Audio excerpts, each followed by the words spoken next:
More top stories now. Husker quarterback Dylan Raiola plans to enter the transfer portal in January. This comes after his younger brother Dayton decommitted from Nebraska and his uncle Donovan was fired as the offensive line coach.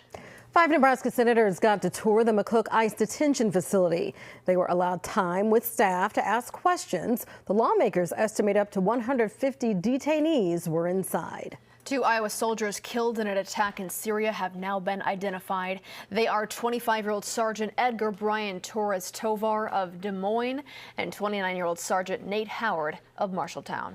The man accused of carrying out a deadly shooting on his 19th birthday could face life behind bars. Prosecutors say Kashmir Burse walked up to Darren Greer's car with 2 other men and started shooting. State and local leaders joining the Jewish Federation of Omaha to address the mass shooting in Australia. Everybody at that meeting condemned the attacks, many pushing for action to stand against anti-Semitism. A special city council election in Valley is set for next month. The election is entirely by mail. Ballots will start going out next Monday.